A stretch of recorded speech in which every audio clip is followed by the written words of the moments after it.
याच्या मागे एक कारण आहे. एकदा काय झालं, व्यास बसले असताना व्यास त्या ठिकाणी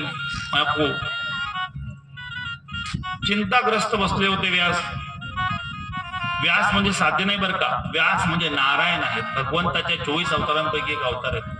मगाशी श्लोक म्हटला, नमोस्तुते व्यास विशाल बुद्धी. विशाल बुद्धीचे व्यास आहे. फुल्लारविंदायत पत्र नेत्रम येन त्वया भारत तेलपूर्ण. भारतामध्ये जेवढे जेवढे ग्रंथ आहेत, 4 वेद, 6 शास्त्र, 18 पुराण, या सगळ्यांचे रचयिते म्हणजे व्यास आहेत.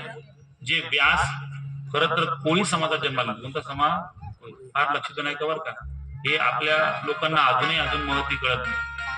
कारण त्यांची आई म्हणजे मत्स्यगंधा एक कोळी नव्हती. कोळीच्या घरी त्या ठिकाणी जन्माला.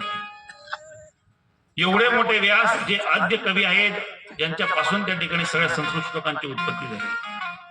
आणि एवढे मोठे व्यासांनी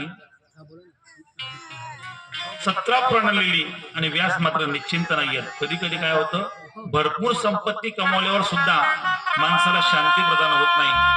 पैसा म्हणजे शांती नाहीये. करोडो रुपये आहेत, अब्जो रुपये आहेत, प्रॉपर्ट्या भरपूर झाल्या आहेत, पण मनाला शांती लाभत नाहीये.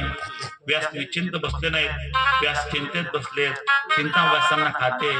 व्यास चिंतेत बसले असताना एके दिवशी त्या ठिकाणी नारद झाले. नारदांनी विचारलं, व्यासा काय अडचण आहे तुम्हाला? तुम्ही बुद्धिमत्ता वरिष्ठ आहात, तुम्ही बुद्धीचे दैवत आहात, तुमच्या हातात संपूर्ण त्रिभुवन आहे, तुम्ही जे बोलतात ते सगळं त्रिभुवनात घडतं, तरी तुम्हाला चिंता कसली? व्यासांना सांगितलं. व्यास म्हणाले, बाबा रे, सगळं काही आहे माझ्याकडे, पण मनाला शांती नाहीये, मी काय करावं?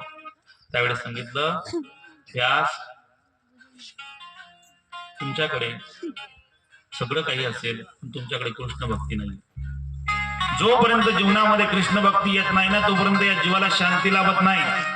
मग कृष्ण भक्ती व्हावी म्हणून तुम्हाला काय करावं लागेल?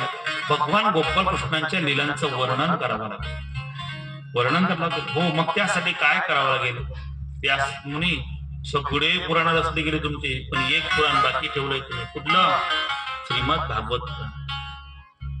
हो, भागवत तुम्हाला रचावं लागेल. जोपर्यंत तुम्ही भागवत रचत नाही ना, तोपर्यंत तुम्हाला शांती मिळणार. होकार दिला, रचायला सुरुवात केली. सुंदर असं भागवतचं ज्ञान त्या ठिकाणी समाजासमोर व्यक्त केलं.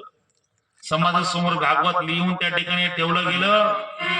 पण ते भागवत लिहिल्यानंतर भागवत लोकांना सांगेल कोण? हा विचार व्यासांच्या लोकांना. कोण सांगेल भागवत? आता एखादा ग्रंथ जर लिहून ठेवला आणि त्याला प्रकाशित नाही केलं तर काय कामाचं? कोणाला सांगावं? कोणाला सांगावं? योगायोगाने व्यासांची पत्नी गरोदर राहिली. गरोदर राहिल्यानंतर ती 1 महिने, 2 महिने, 3 महिने गरोदर आहे. 9 महिने झाले, 1 वर्ष झालं, तरी बाळांतीन होत नाही. लोक विचारात पडले, व्यास करावं काय? मोठा मोठा साधू जरी असला ना, किती मोठा संत असू द्या, पण घरात जर बाईची तब्येत बरोबर नसली त्याची चित लागत नाही. तो श्रीमंत असू द्या की काय असू द्या.